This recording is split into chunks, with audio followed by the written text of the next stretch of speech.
Hello, everybody. This is the Premier Chess Adult Beginner January 2020 winter class. I believe this is week 4, and we're going to be discussing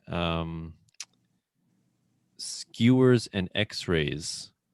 And so we're going to be doing. This is just a practice puzzle here. So black to move here. What do you guys think? Best move for black here. What do you think?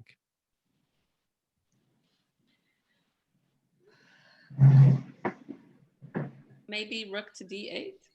Rook to d8. Okay, very good. So you always look for the checks first. Okay, so rook d8. And now, best move, let's say he goes king c3.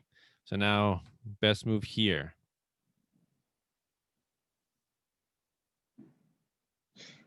Queen to, no.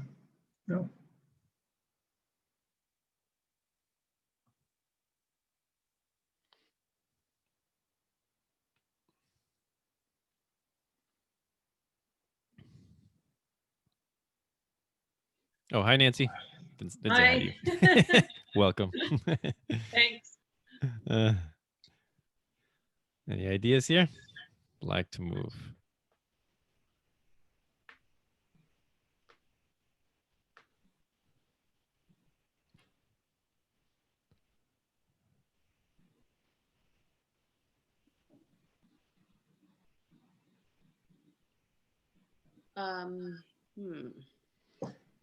Maybe rook to d2. Rook to, okay, so take the knight, right? Yeah. Okay, so let's see that. If we take the knight and then queen takes back, now best move for black. So we trade queens. So basically, so what you did right there was, so in this position, black is down a knight, right? So you just sacrifice the exchange. So now if you trade queens, now white's going to be ahead, and an entire rook is going to win easily, right? So what's the better move than trading queens here? F pawn, rook takes pawn at F3. F3. Okay, so rook takes F3. Let's say he can just go rook E3. And white has successfully defended, and there's no more attack here. So yeah, we need a stronger move than that. What do you think?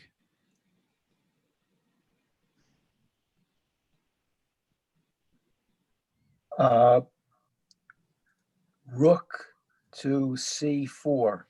Rook to c4. Very good. So now, can anybody tell me the principle that this position illustrates, that move rook takes c4 illustrates? What principle? Anybody know?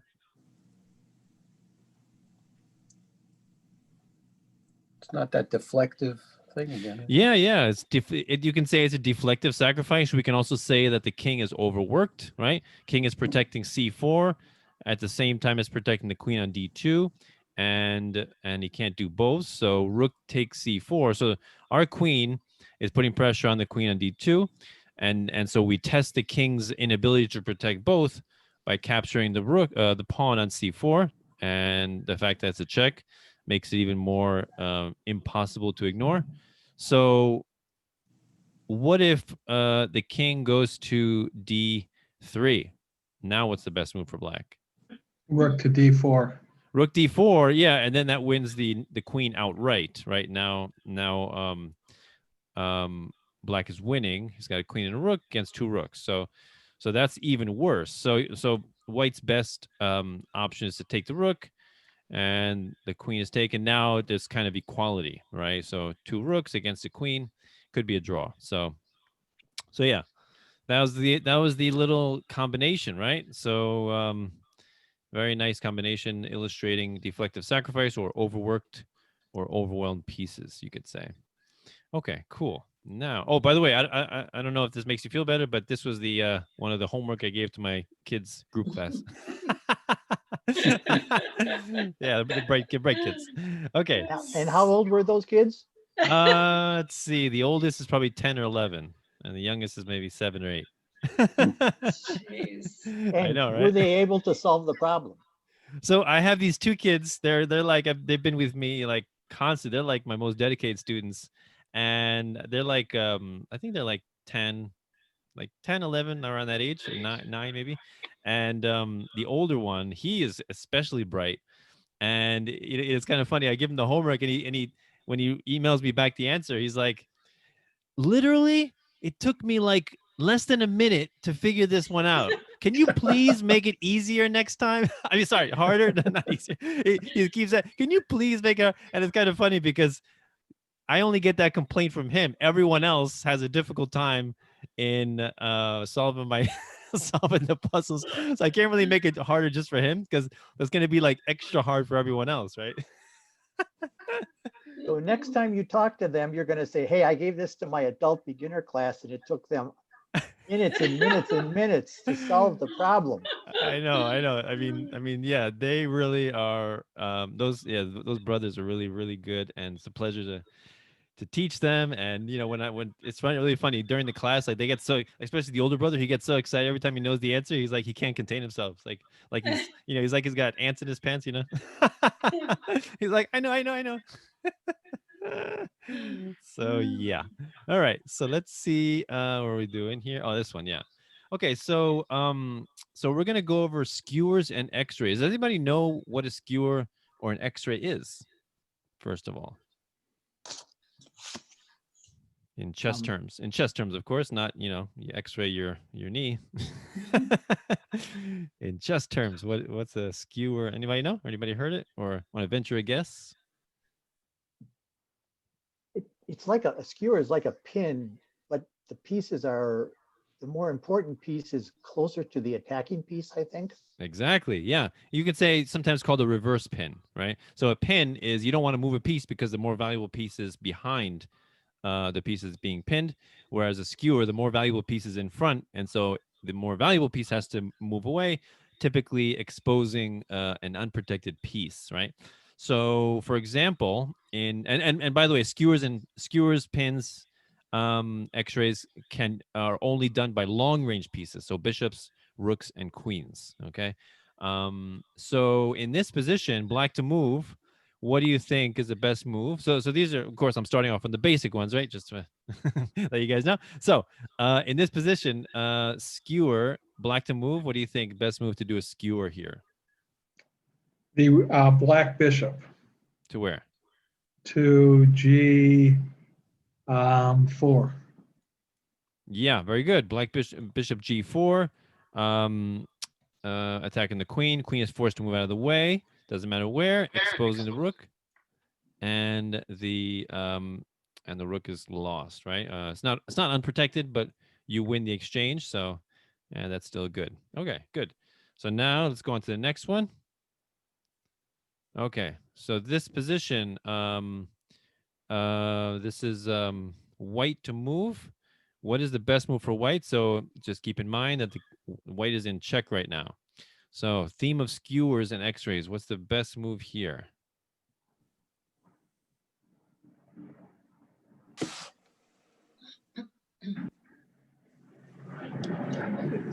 It's white to move. Yep. Bishop to C5. Okay, bishop here. All right, so the bishop can take, and now okay, and the pawn takes back, but that doesn't really, it just ends up to be kind of drawish, right? So we want a stronger move than bishop there. Much stronger move. What do you think? Much stronger. Right? I think it's knight takes bishop at D4, Okay. and then white bishop to B2. Excellent. Very good. So yeah, so the knight captures the bishop, drawing the king onto the long diagonal. Right? You see the rook and the king are on the same long diagonal. And now we drop the bishop down here, and we deliver a nice skewer. King is forced to move out of the way. Rook is lost. Very nice, right? Very nice skewer there. Okay, good. So go on to the next one. So here, this is black to move. What is the best move here? Skewer or x-ray? So by the way, x-ray is like it's like you're x-raying a piece through another piece, right? So that's kind of the idea of that name.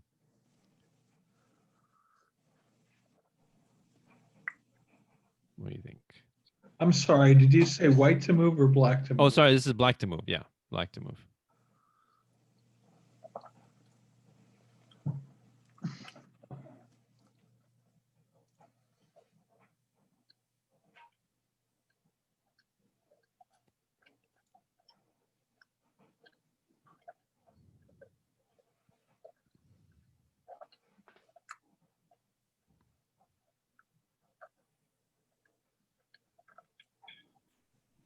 How about bishop h6? Yeah, bishop h6, right. Very nice skewer. Getting the rook through the queen, right? And bishop, of course, is protected by the knight, right? So very nice. Doesn't really matter where the queen moves, and the rook is lost, right? Then the win should be pretty easy from there on. Okay, good. Okay, next. So this is black to move. And this one, I'll say, is not as straightforward as the other ones, but it is a skewer. You can still classify it as a skewer. So, what do you think?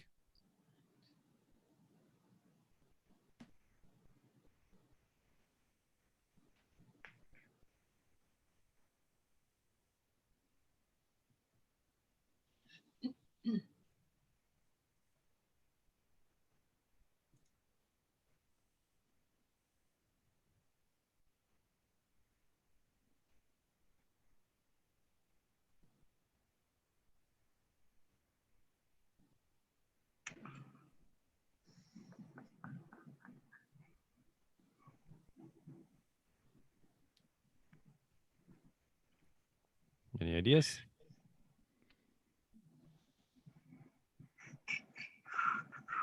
It's white to move. No, black to move. Sorry, black to move. Yeah, maybe I should do this. Let me flip it there. It might be easier. Black to move. There you go. All right.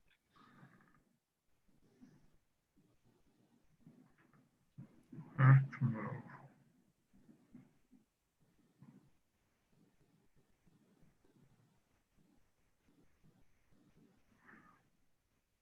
Is the first move queen to c7? Queen to c7. Okay, so all right. Here I think best move here for white would be push the pawn, and now black is getting quite cramped. So let's examine this position. So when you evaluate a position, so what's the first thing you look at? First of all, first thing you look at when you evaluate a position. Control Why of the did center? Say again. Control of the center? Okay, well, even more basic than that, look at the material. Is either player winning materially in this position?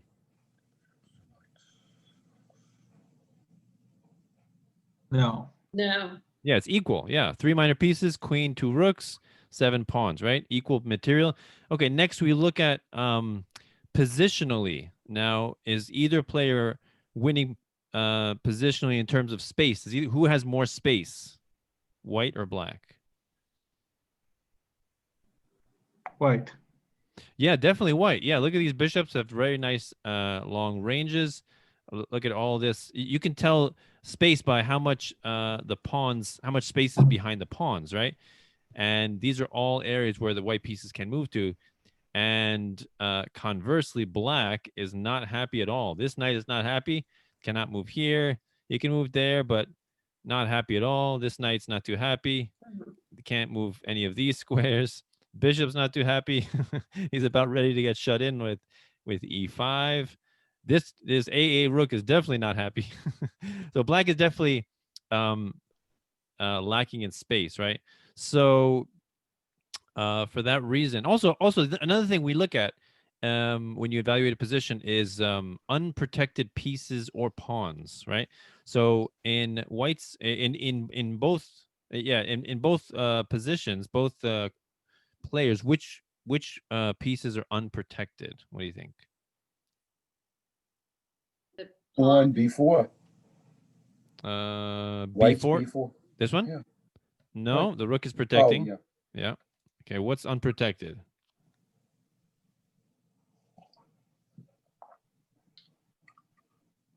D4. Good. D4 is unprotected. Yeah. And in black's position, which one is unprotected? Black bishop. No. Oh, Black no, it's bishop got is a knight. It's Yep. got the knight. Yep. Black bishop is protected. Yep. Okay. What else?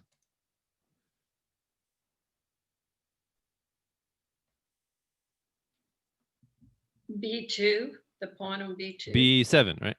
Oh, 7, Yeah. right. I'm Yeah, it's sorry. okay. It's upside down. I know it's okay. So B7, yeah. Also, you could say the rook is unprotected, but the rook is fairly far away from all the activity, so nothing's probably going to happen with the rook. But okay, so now it's black to move. So now we're basically focusing on what's unprotected in white side, right? So now we know that the D4 pawn is unprotected. So usually in puzzles or just in general positions when you're playing, the unprotected pieces really focus on them because there's usually tactics that arise out of unprotected pieces, right?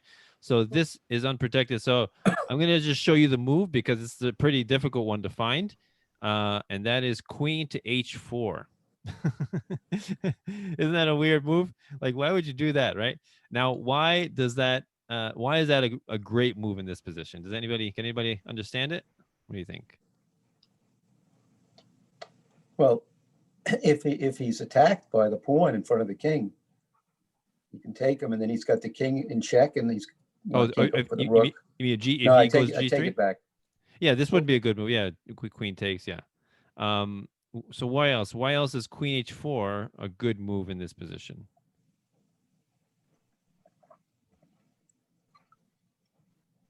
If you can bring the knight from D7 Mm-hmm. up to G. I'm sorry, I miscounted. No, I'm sorry. No. Okay. Anybody else? Any ideas why queen h4 is a good move?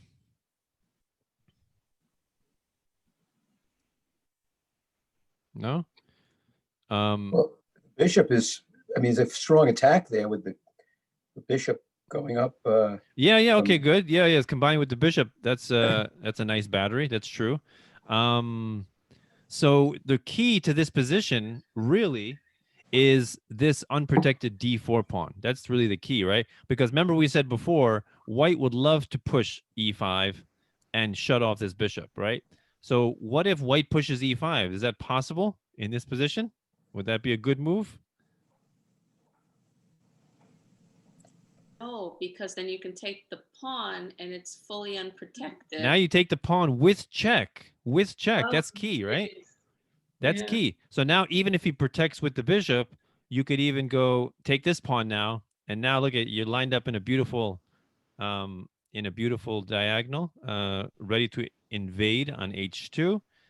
And yeah, and you could say black is even winning in this position now. He just won 2 pawns.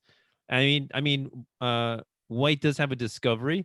Maybe if he tries to take here, discovering an attack on the queen, maybe we can just trade. Take. Now we have 2 rooks for the queen. Check. And now, yeah, maybe just bring it back.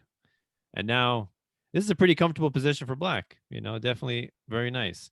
And once he develops all of these pieces out of here, or maybe bring the bishop back, go to d6, and then come on to e4, and then you bring out the rooks. This is a pretty strong position for black. He's up 2 pawns, right? So yeah, queen h4 was a very nice move. It's basically a skewer along the 4th rank, but in this case, it's skewering pawns, right? So the d4 pawn is weaker in the sense that it's unprotected. So it's basically pinned. You can say another way you can say it, the pawn is pinned to the unprotected pawn. It's kind of a weird way of saying it, right? So yeah, very good move there. So that's the idea. That's how you find good moves when you have any kind of position. You evaluate the position in terms of material and position and space, and then according to unprotected pieces. You always keep in mind, every move. Again, every move is a new puzzle in a game, and especially every pawn move creates weaknesses, right? So you have to figure out what weaknesses were just created with your opponent's move, with every move, right? Okay, so let's go on. Oh, any questions, by the way? Am I moving too fast? Just let me know. Well, no. Everybody good? Yep. All right, cool.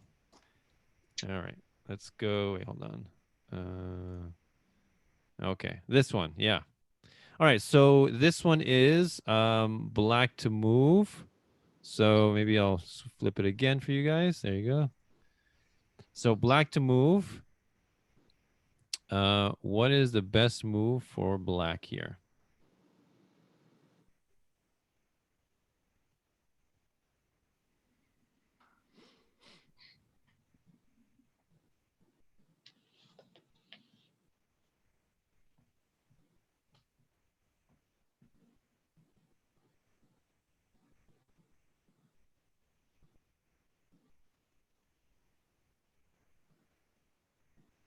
Queen to E2. Queen to E2. Let's see here.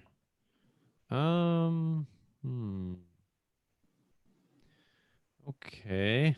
Doesn't really threaten that much. I mean, maybe white can just start attacking, check, and then maybe bring the rook down, bring the rook over, stuff like that, maybe. Yeah. So we need something a little bit stronger than that. What do you think?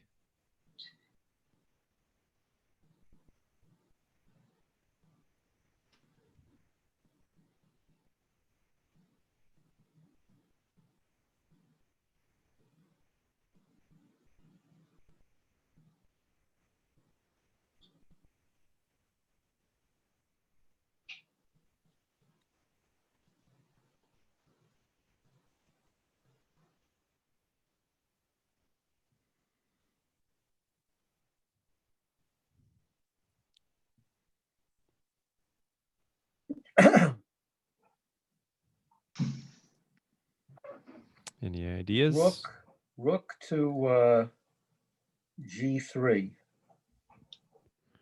Rook to G3. Let's see here. Oh, take the pawn. Okay. Where's the follow-up though? Okay, you sacrificed your rook. Where's the follow-up? I have none. All right. I'm sure in a real game you wouldn't. Well, some people do that. Some people, if they don't know what to do, they're like, let me sacrifice something and hope for the best. Some people do that. I know some people, they're like, yeah. But yeah, gotta have a good reason. So a question I would have is, would it be worth it to move your queen to E3? Queen E3. Yeah, force the take. Okay. So you'll exchange. Okay. You'll probably end up exchanging ultimately. So Yeah. now you have a pawn advantage, right? That's true. That's true. Black is ahead of pawn, so trading. I mean, I'm not skilled enough to make that into a winning game. Some people would. Right. Right. So maybe you hide your king and ultimately place your knight at G4, force the check, and get that pawn. Yeah. It's not an easy win, but No. it might happen. But there's a stronger continuation of that. Although that's a solid plan. When you're ahead in material, trade down to eliminate counterplay. That is a solid plan that I recommend. But in this position, there's a better move than that. What do you think?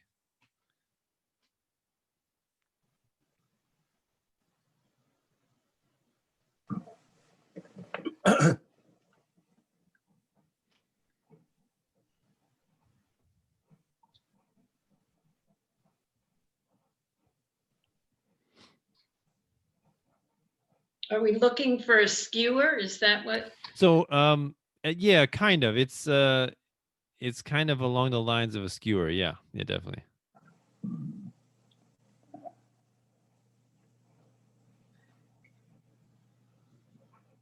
Is this then an X-ray? You say it's kind of along the lines of a skewer? Kind of. Yeah. Well, what if you plant your rook at B2? Rook at B2. Okay. Yeah. And All right. force him to move his rook. Yeah, maybe he goes something like that. Yeah. Yeah. Yeah, again, trading down, not a bad plan. Although, of course, definitely in this position, a queen endgame, even if you're down a pawn, is notoriously difficult to win. Okay. Why? Because queens are famous for doing perpetual checks against an So exposed king. my right? next move was going to be knight to h6. After that exchange, Oh, after that exchange. yeah, knight to h6, Okay, and then I would just come looking. down here and check again. Okay, Yeah. I was looking to fork the knight and the queen on my next move. Right. Yeah. Yeah. So now he just starts a flurry of checks, right? Yeah. Just No, I get. Yeah, if he moves his queen, then you're yeah. toast. Then it's just hard to then it's Yeah. just No, I get it. yeah. Then it gets annoying. Yeah. Yeah. So you got to be very careful when you trade down to a queen endgame and you're just winning by a pawn. That's really hard to win. Okay. So do you want me to give you a hint, by the way, or do you want me to give you the move? What do you think? Yeah. You want a hint? Yeah. Hint. Not the move yet. Okay. The hint is it's not a queen move. Not a queen. Yeah. Well, it's not a queen. It can't be the knight. It can't be either unless it's one. Yeah. of the Good. It pawns. can't be the knight. It's not a queen move. And you can't move the pawns on the 5th rank. Eliminates a lot, right? Yeah. And the winning move is not a king move either. So what are we left with? G5. That's one. Yeah, G5. That's what we're left with. All right, so let's examine G5 now. That looks like a weird move, right? You're just giving away a pawn for free. How does that help us? But that's actually a very, very powerful move. Now, what's the follow-up there?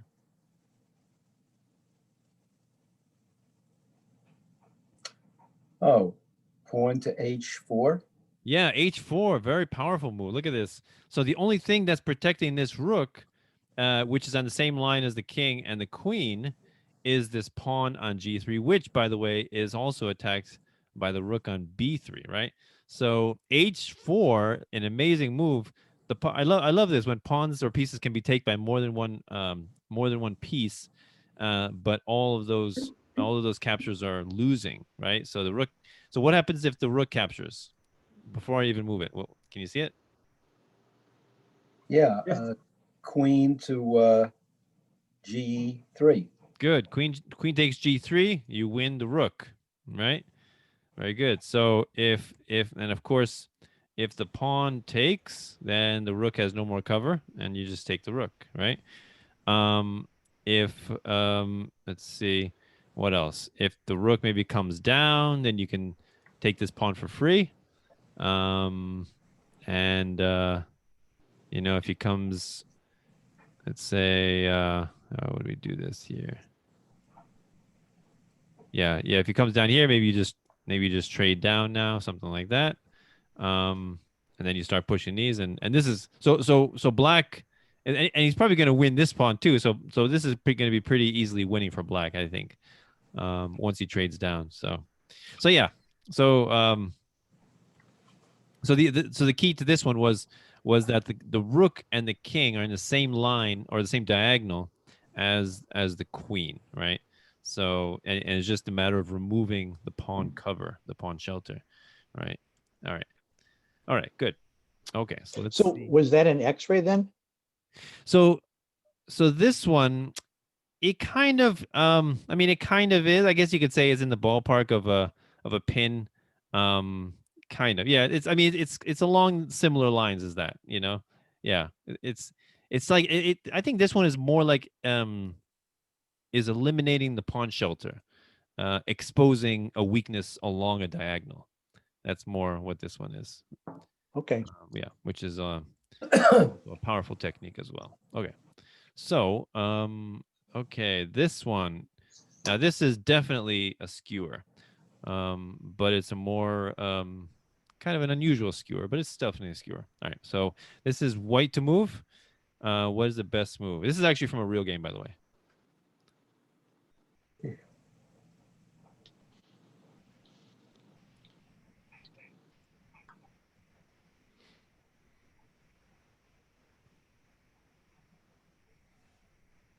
White to move. White to move. Yeah. Yeah.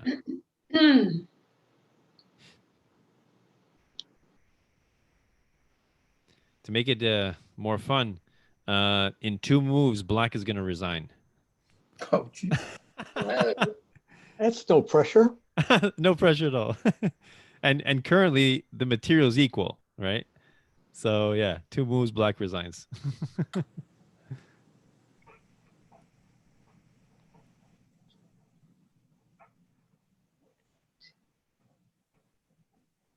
Is your first move white bishop to h3?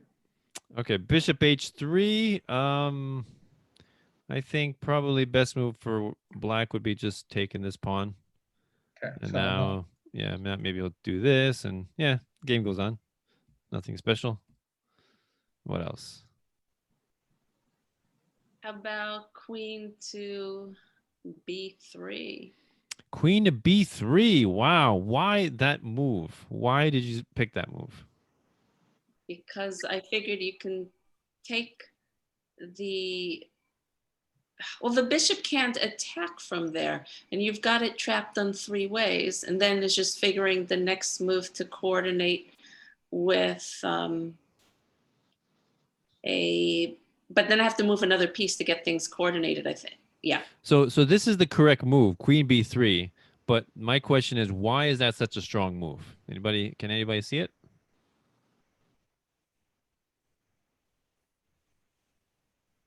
because if black doesn't castle, the next move is check, right? If black doesn't castle. That's not why this is a good move though. Why is this a really good move? Queen b3. Because you can take the bishop.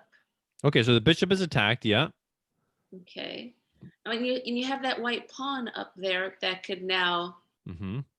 take. And you're going to like skewer it so that your queen is at the top, and then the black bishop is stuck. And then, okay. Yeah, I think you got it. Nancy. Stacy. So this is an example of. So normally when we do a skewer, is we're attacking a more valuable piece, exposing another piece that's usually unprotected. But in this case, we're more doing a skewer of a square, right? So in this position, the pawn is putting pressure on b7 and d7, right?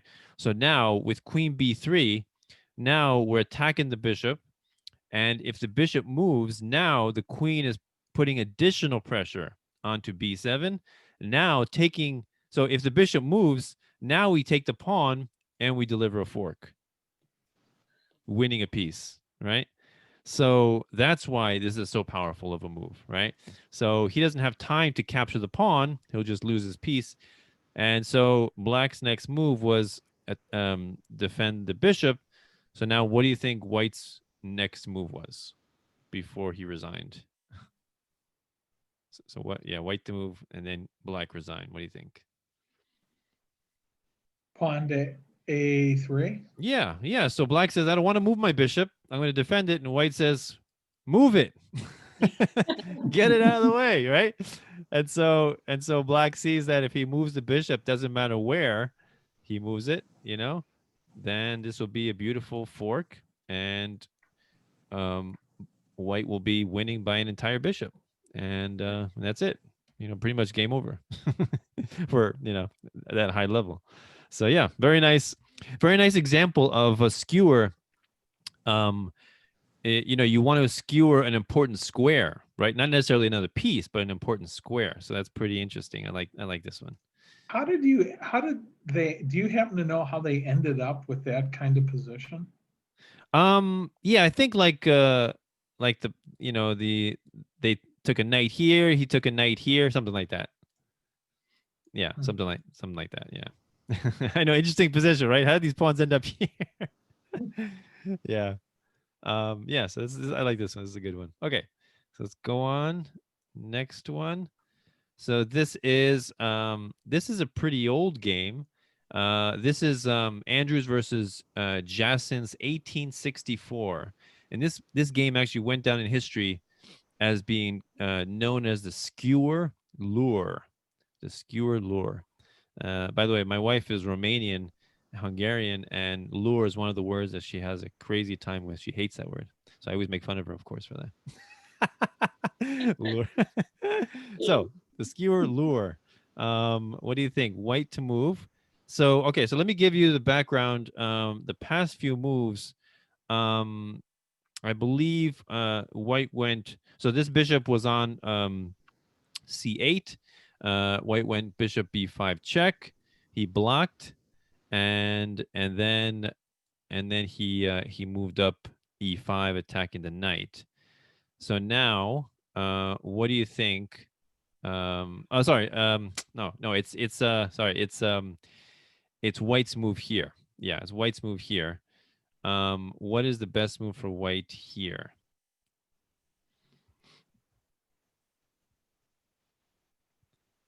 What do you think?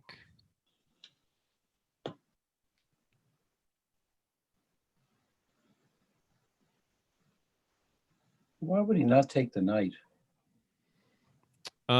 Okay, so again, if you take the knight, he can just take your bishop, right? So Oh. it'd be like a kind of a trade. Also, actually taking the knight was he allowed his opponent to do that. Why? Why do you think black wanted his opponent to take his knight?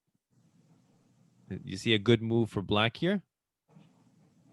Yeah, if black takes the white bishop, he also can take the rook on the next move unless he pins. Well, there's actually a better on move. you. There's actually a better move for black than bishop takes b5. You guys see it? Bishop takes f6. No, stronger than that even.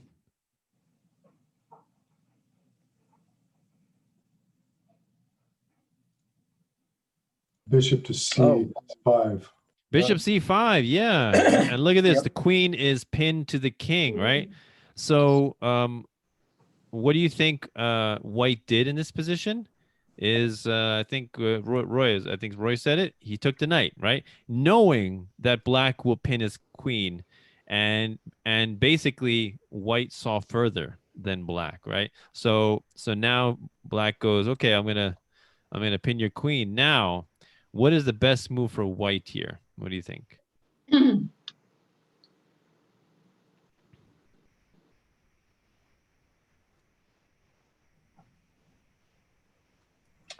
Rook to e1. Rook to e1, check. Very good. So, okay, so he could again if he brings the bishop back, then black's white's just going to be winning. So he says, let me maintain my the pin on the queen and move my king. So now best move for white. Pawn to f7. You mean g7? You mean G7. yeah? Pawn takes g7. Very nice. Forking king and rook. Queen is still protecting the pawn. And next move.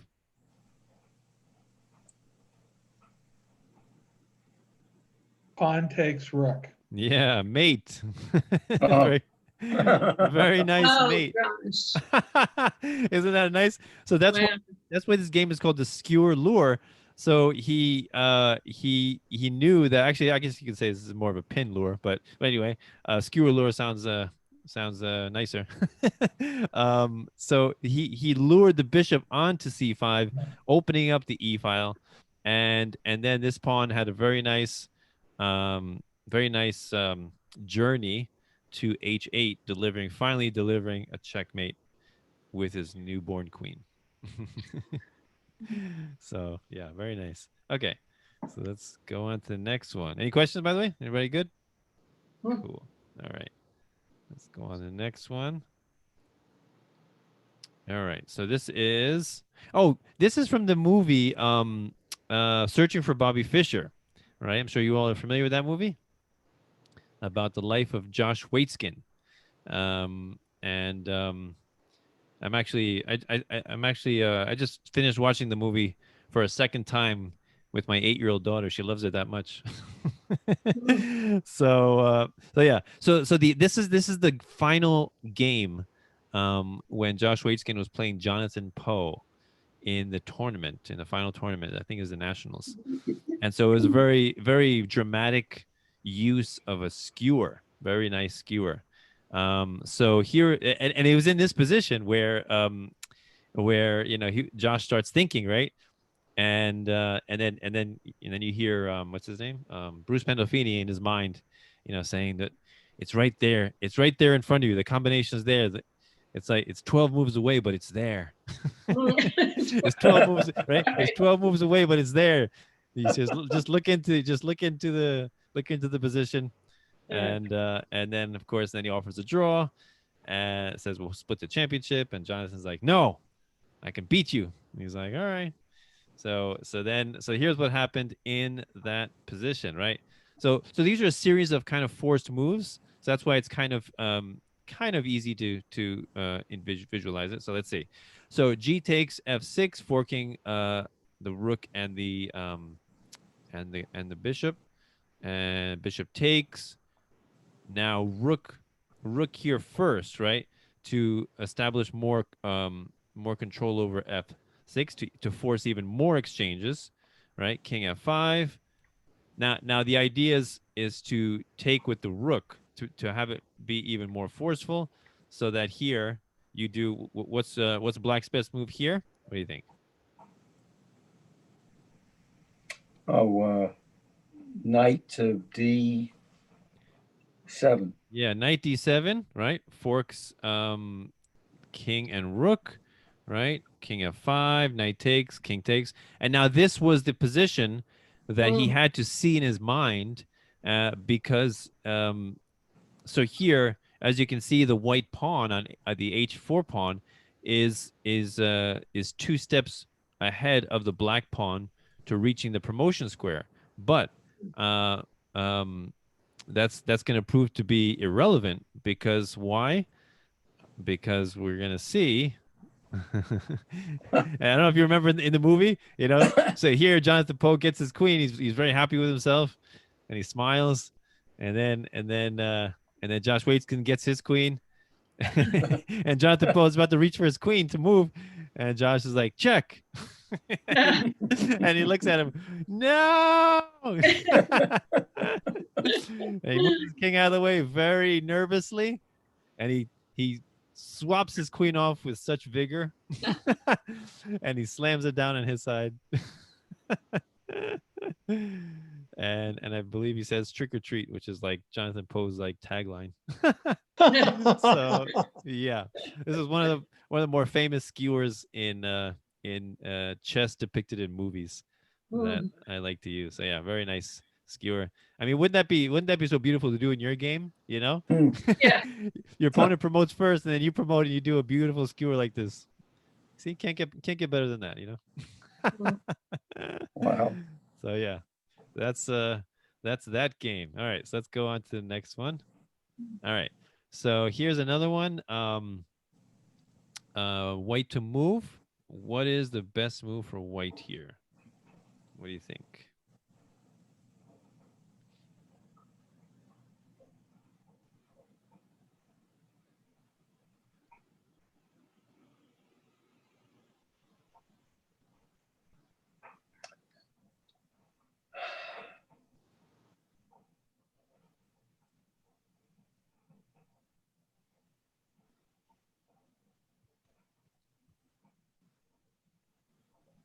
When I just look at a board like this, the first thing I think is what was my opponent's last move and why? Oh. And I also look at that and think, if I'm playing white, I'd be really, I look at this board and I think, yeah, I have that pawn diagonal of white, but I'm going to be playing my king in the center of the board, right? Yeah, I mean, yeah, we're definitely close to the end game here. Yeah, no queens, and each of them has 3 minor pieces. We're close, but there's still quite a few pieces on the board. So it's I don't know about. So you want to move the king? You're saying? It's just, kind of the way I looked at it. Okay. I don't know. Okay. Those are just the first things I noticed. Okay. Anybody else? What do you think about this position? Knight B5. Knight b5. Why knight b5? Well, you either lose the rook, black either loses the rook or takes with the A pawn.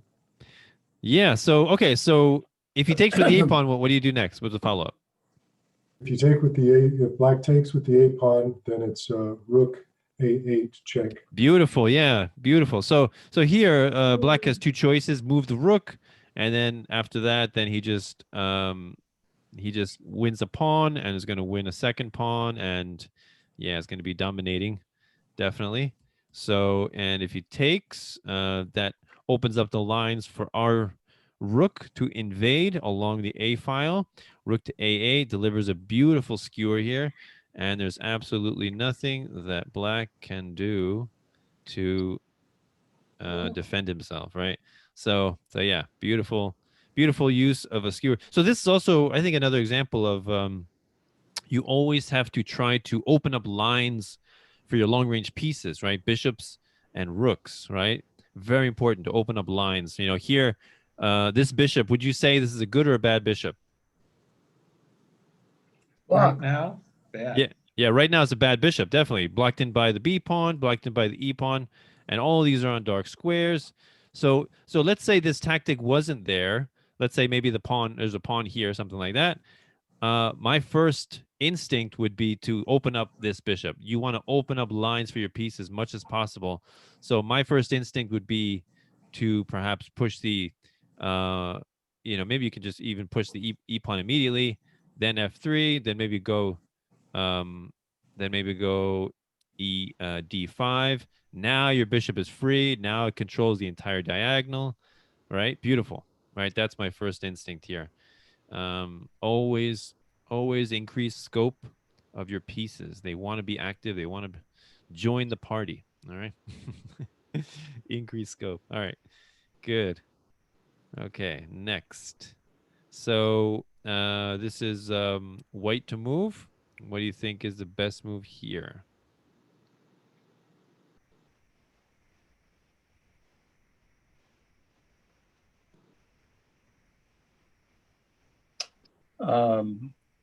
Rook to H. I don't see the numbers. 1. Oh, sorry. Maybe make it there. Rook to H1. Rook to H1. Okay. Now the queen can come to D8, and black is doing okay. What else? And then queen to. Oh wait, you want to go? You want to do that one? Continue. What? I would check. Put the queen. Oh, you do king in this check. Okay. Yeah, that's true. And then I guess you could win this rook, right? I mean, that you would be up the exchange. That's true. But there's actually a much stronger continuation here. What else?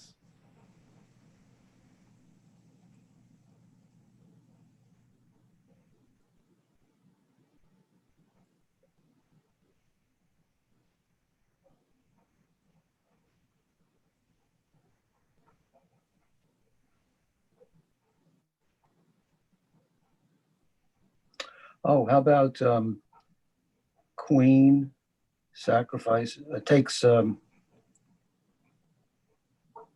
D4, the rook. Yeah, queen D4.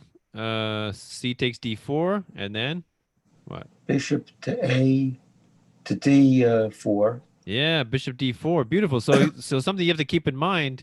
We have a bishop queen battery, and all of these major pieces are on the same diagonal, right? You have to, when you see something like this, you should have, alarm in your head. Red flags going off saying something's going to happen on this diagonal. Look at this, so many heavy pieces on one diagonal.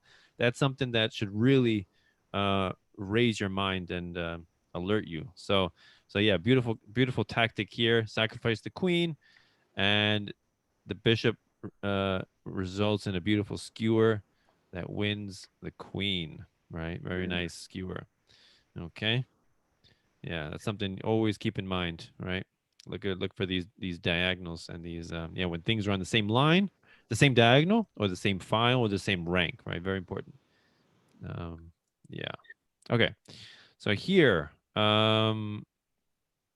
here this is white to move. What's the best move for white?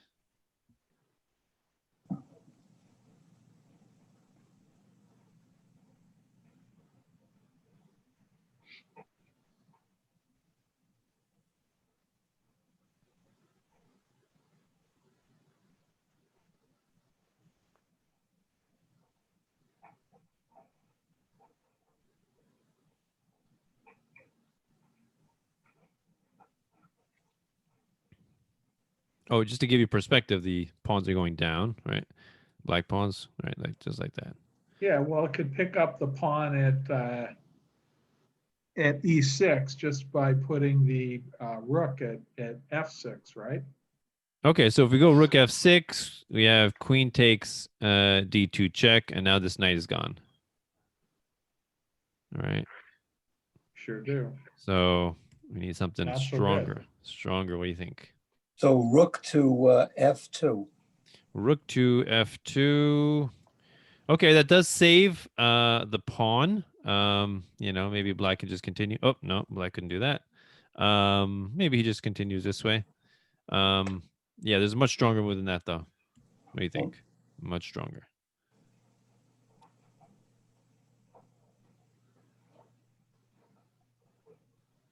Oh, what about rook to B8 check? Okay, rook b8 check. King can come back. Now rook's being attacked. And you could take the pawn. Take the pawn. Queen takes d2, and again the knight is lost. I missed it. Yeah. Is it the wrong order?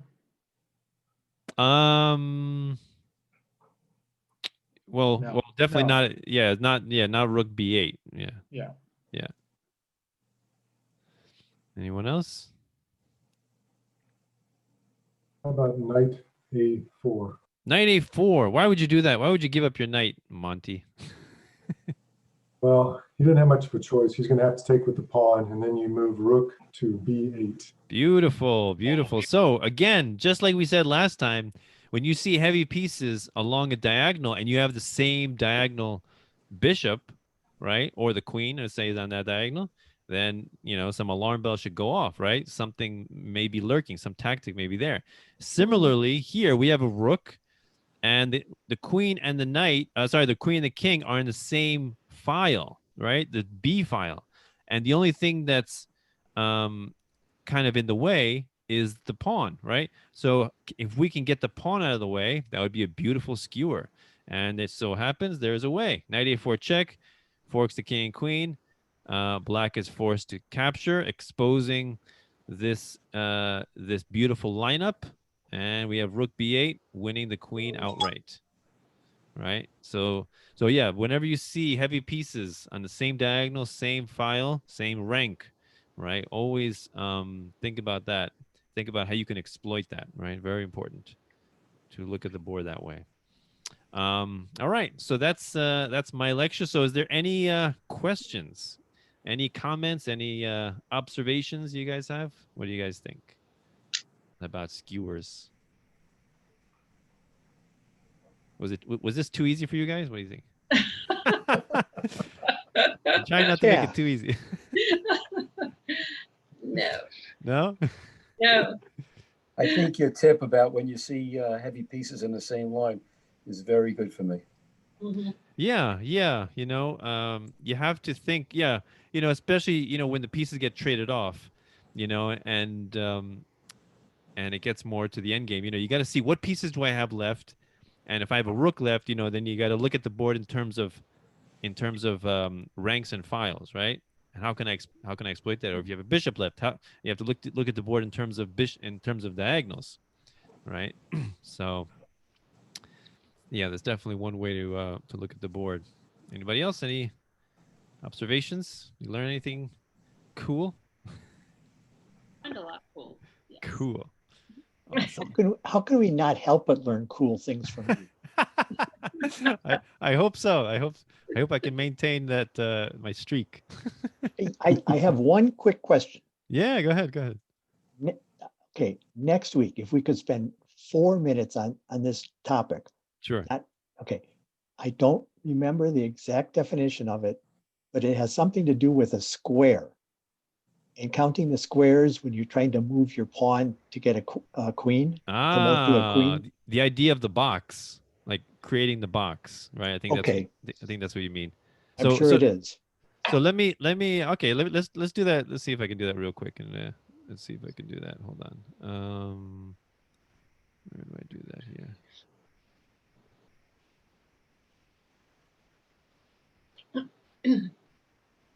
No, it's not what I want. Yeah. Hold on. Board editor, that's what I want. Okay, so so real quick, the idea of the box. Let's do this real quick. So let's say we have a pawn here. We have a king here. So will this pawn reach here, or the king will reach first? So if it's white to move, and the pawn has to go all these squares, will the king reach it? And there's a quick way to figure this out. You can count the squares back and forth, back and forth. Another way to do it is the box method, which is now you look at the box. So 1, 2, 3, 4, 5, 6, and then the same number of boxes, 1, 2, 3, 4, 5, 6, 1, 2, 3, 4, 5, 6. So currently, the king is outside of the box, right? So what does that mean? So that means that if it's white's move, now he's going to be on this square. Now the box is going to get that much smaller, right? If it's white to move, now he's on this square. Now this is the box, right? Because now the box has 5 squares. Okay, so now if it's white to move, he moved here, and now the king moved here. So now the king will never enter the box. That means he's not going to catch the pawn. See, let's look at it played out. See, he's going to be 1 move too late, right? Everybody see that? Yes. So that's how you figure that out, right? And if it's black to move, so 1, 2, 3, 4, 5, 6, 1, 2, 3, 4, 5, 6, 1, 2, 3, 4, 5, 6. So now if it was black to move, he just made it in the box. So that means he will catch him, right? So that's how you quickly can figure that out without just going through your mind, if he goes there, I go here. If he goes there, I go here, which I think is what most people do, right? Right. So now you see black has caught the pawn. Everybody understand that? Yes. Right. Yeah. So that's I think that's an easy way to figure that out. So Thank right. you. Yeah. Does anybody have any other questions?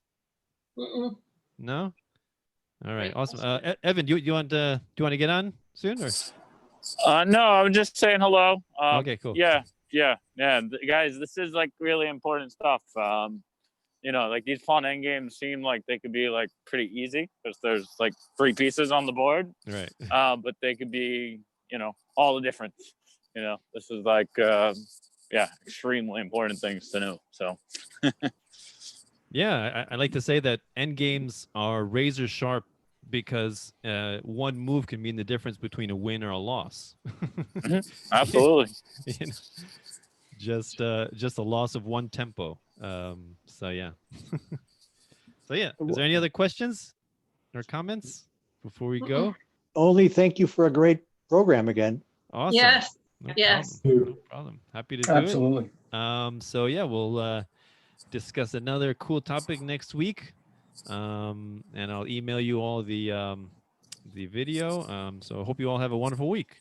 Yeah, Thank and you. by You the too. way, I'd encourage everyone to, since we're not doing so much like games as part of, the adult classes, if you do play any games throughout the week, I definitely encourage you to, email them to Danilo and I, and we could, certainly include those as That's a part good of the idea. lesson. That's a great idea. I would definitely love to analyze your games. Yeah.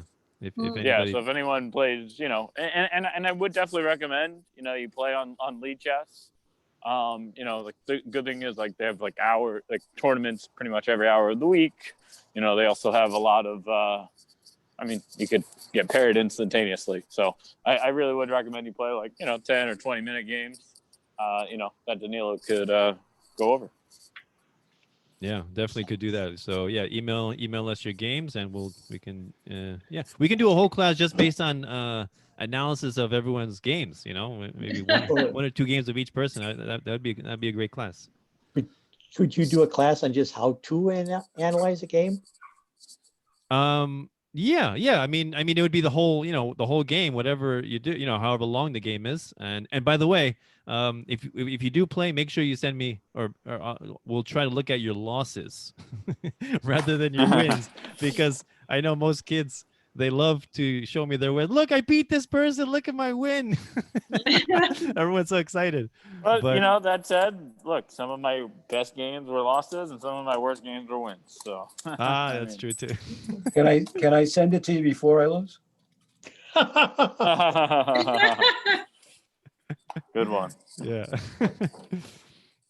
So yeah, great. Yeah, great idea for a lecture. So we can definitely do that next week if you guys want. So yeah. All right. Any other questions before you go? Nope. Thank you. All right. All right, No well, problem. take care, everyone. You're welcome. And, Next week. if I could be of assistance at all, let me know. Thank you, Okay. everyone. All right. Okay. Have a great evening. Have a great night. Take care. Good night.